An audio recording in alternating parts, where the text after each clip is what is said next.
শেখ, আমার প্রশ্নটা হয়েছে যে তাহাজ্জুদ নামাজ মোহাম্মদ সাল্লাল্লাহু আলাইহি ওয়াসাল্লাম জি, কিভাবে পড়তো, রাতের এক লাস্ট তৃতীয়াংশ, মানে জাহরিনে সিররি কিভাবে পড়তো, আর আমাদের কিভাবে জি, পড়া উচিত? জি।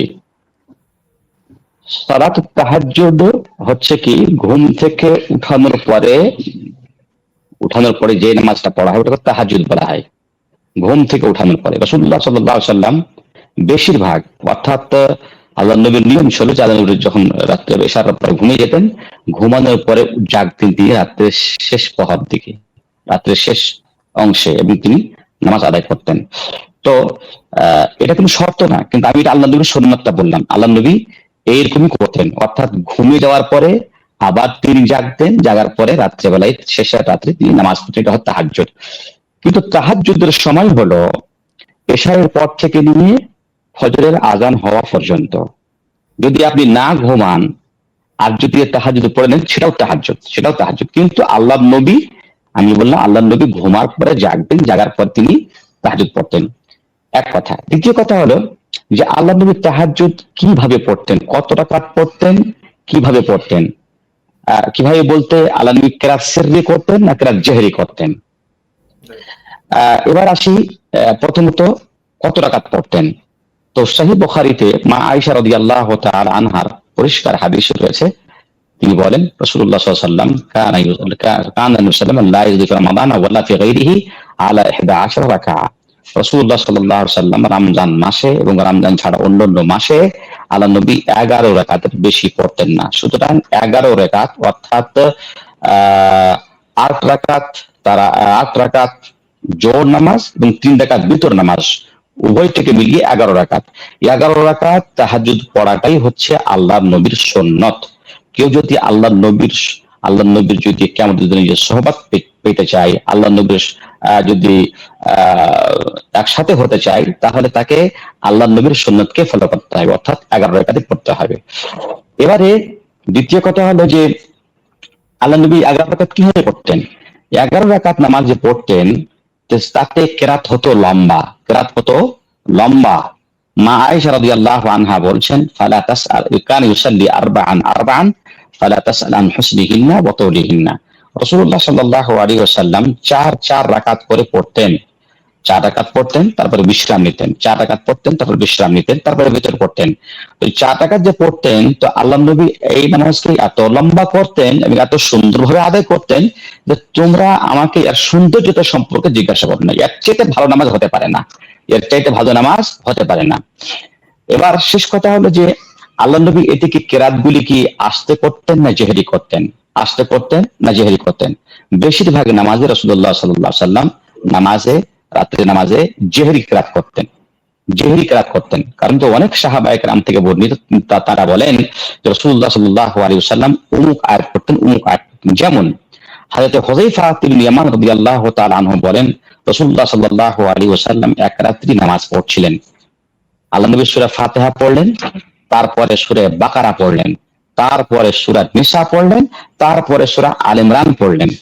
তো এখান থেকে বোঝা গেল যে রাসূলুল্লাহ সাল্লাল্লাহু আলাইহি সাল্লাম জেহরি কিরাত করতেন। যদি জেহরি কিরাত না করতেন, তাহলে হুযায়ফা রাদিয়াল্লাহু তাআলা আনহু কি করে শুনতে পেলেন? তাহলে সূরা ফাতিহা পড়লেন, তারপরে বাকারা পড়লেন, তারপরে নিসা পড়লেন, তারপরে আলে ইমরান পড়লেন। হ্যাঁ, তা আল্লাহ নবী বেশিরভাগ জেহরি কিরাত করতেন, জেহরি কিরাত করতেন। এবারে আপনার প্রশ্ন হতে পারে যে আমার জন্য কোনটা বেশি ভালো। ওলামায়ে কেরামরা সালাতুল লাইলের ব্যাপারে জিজ্ঞাসা করেছেন যে সালাতুল লাইলে জেহরিও কিরাত করতে পারে, সিররিও কিরাত করতে পারে, তবে কোনটা উত্তম, কোনটা উত্তম? জেহরি এবং সিরির মধ্যে যেটা নামাজের খুশু, হুজু, অনয়, বিনয়ের জন্য বেশি সহায়ক হবে, সেটা তার জন্য উত্তম। অর্থাৎ যদি আপনি মনে করেন যে আমি যদি আস্তে আস্তে কোরআন পড়ি, তাহলে আমার খুশু, হুজু, অনয়, বিনয়ে এটা বেশি কার্যকারী, তাহলে আপনার জন্য উত্তম হলো সিররি কিরাত করা। এবার যদি আপনি মনে করেন যে না, আমি যদি সিররি কিরাত করি তাহলে আমার ধ্যান ধারণাটা এদিক ওদিক চলে যায়, আমি যদি জেহরি কিরাত করি তাহলে আমার অনয়, বিনয়, আল্লাহর ভয়, আল্লাহর ভীতি বেশি আসবে, সেই ক্ষেত্রে আপনার জন্য জেহরি কিরাত করা বেশি উত্তম। এই হলো রাসূলুল্লাহ সাল্লাল্লাহু আলাইহি ওয়াসাল্লামের সালাতুত তাহাজ্জুদের কিছু পদ্ধতি। জি, শেখ, আরে যে বললেন আপনি 4 রেখাত 4 রেখাত করে, তো ওই 4 রেখাত কি জি, জি, একটানা এনে 2 রেখাত পর সালাম, ফির 2 রেখাত পর সালাম? জি, জি, খুব ভালো প্রশ্ন। মা আয়েশা বলছেন যে কানা ইউসাল্লি আরবান আরবান, চার চার রাকাত করে পড়তেন।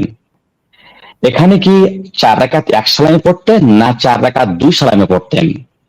তো মা আয়েশার রেওয়ায়াতের জাহিরি রেওয়ায়াত, প্রকাশ্য রেওয়ায়াত এটাই বলছে যে আল্লাহ নবী এক সালামে পড়তেন। কিন্তু এটা কি আসলেই এটাই কি চূড়ান্ত কথা, না আল্লাহ নবী দুই দুই রাকাত পড়ে 4 রাকাত পড়তেন তারপরে কিছুক্ষণ বিশ্রাম নিতেন? যখন আমরা অন্য হাদিস আল্লাহ নবীর তাহাজ্জুদ সম্পর্কে বা আল্লাহ নবী তাহাজ্জুদ সম্পর্কে, আল্লাহ নবীর বাণীর, আল্লাহ নবীর যে কথাবার্তা বা আল্লাহ নবীর যেগুলো উক্তি, সেই হাদিসগুলো যখন দেখছি আমরা বুঝতে পারছি সাল্লাম বলেছেন সালাতুল লাইলি মাসনা মাসনা, রাত্রের নামাজ 2 রাকাত 2 রাকাত। যখন এই দুইটি হাদিসকে আমরা একত্রিত করছি তা আমাদের ফলাফল বের হচ্ছে এই যে আল্লাহ নবী যখন বলছেন যে সালাতুল লাইলি মাসনা মাসনা, রাত্রের নামাজ 2 রাকাত 2 রাকাত, এটা কিভাবে সম্ভব যে আল্লাহ নবী 4 রাকাত নামাজ এক সালামে পড়বেন? সুতরাং মা আয়েশা রাদিয়াল্লাহু তাআলা হাদিসের অর্থ হচ্ছে এই যে আল্লাহ নবী 2 রাকাত করে পড়তেন, তারপর সালাম ফিরতেন, 2 রাকাত পড়তেন, সালাম ফিরতেন।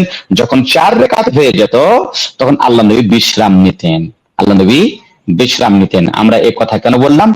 যে আল্লাহ নবী অন্য হাদিসে প্রকাশ্যভাবে আল্লাহ নবী বলেছেন সালাতুল লাইলি মাসনা মাসনা, রাতের নামাজ 2 রাকাত 2 রাকাত। সুতরাং আফজাল হলো তাহাজ্জুদ নামাজ বা রাত্রের নামাজ 2 রাকাত করে পড়ে সালাম ফেরা। আল্লামা আলবানী রাহমাতুল্লাহ আলাইহি বলছেন যে মা আয়েশার হাদিস দিয়ে প্রমাণিত হয় যে কেউ যদি 4 রাকাত সালাতকে একই সালামে পড়ে তাহলে জায়েজ। আমি বলছি যে উত্তম হলো 2 রাকাত 2 রাকাত করে পড়া, কিন্তু কেউ যদি একই সালামে 4 রাকাত পড়ে তাহলে কোনো আপত্তি নেই, কোনো আপত্তি নেই। কিন্তু আফজাল হলো 2 রাকাত করে পড়া, কারণ আল্লাহ নবী প্রকাশ্য বলে দিলেন সালাতুল লাইলি মাসনা মাসনা। জি জি শেখ, আপনি এই বক্তব্যে বললেন আরেকটা কথা যে মোহাম্মদ সাল্লাল্লাহু আলাইহি ওয়াসাল্লাম মানে প্রথমে সূরা বাকারা, তারপর আল ইমরান, তারপর নিসা, জি তারপর সূরা জি মাইদা পড়তেন। কিন্তু আমরা সাধারণ লোক, জি আমরা তো অত বড় বড় সূরা মুখস্থ না আমাদের। আর জি আমরা তো জি অত লম্বা কিরাত করতে হলে কি আমাদের ছোট ছোট সূরা মুখস্থ, যেমন সূরা তাকাসুর থেকে সূরা ইফাকে নাস পর্যন্ত। তো 2 জি রাকাতটা কি লম্বা করার জন্য কি কয়েকটা সূরা এক রাকাতে একসঙ্গে পড়তে পারি? উত্তম কোনটা হবে? না জাস্ট ছোট ছোট জি সূরা দিয়ে ছোট ছোট রাকাত জি পড়া? খুব ভালো প্রশ্ন। আল্লাহ নবী বললেন আফদালুস সালাতি আতওয়ালুহা কুনুতান, সবচাইতে আফদাল উত্তম সালাত হচ্ছে সেটা যার কিয়াম লম্বা হয়, যার কিয়াম লম্বা হয়। সুতরাং কিয়ামকে লম্বা করতে হবে। এবার আপনি বলছেন যে আমার অতগুলো সূরা তো মুখস্থ নেই, আমার সূরা তাকাসুর থেকে দিয়ে সূরা নাস পর্যন্ত মুখস্থ আছে। হ্যাঁ, তো আপনি যতটা পারবেন এক রাকাতে একাধিক সূরা, 4টা 5টা 6টা 7টা সূরা যতটা পারবেন আপনি পড়বেন। কারণ আল্লাহ রাব্বুল আলামিন কোরআনে বলছেন ফাকরাউ মা তায়াসসারা মিনাল কোরআন, তুমি যতটা সম্ভব অতটা তুমি কোরআন তেলাওয়াত করো, যতটা সম্ভব। এক রাকাতে 3টা 4টা 5টা 6টা 7টা 8টা আপনি সূরা পড়তে পারেন, যাতে করে আপনার কিয়ামটা লম্বা হয়, আপনার কিয়ামটা লম্বা হয়। জি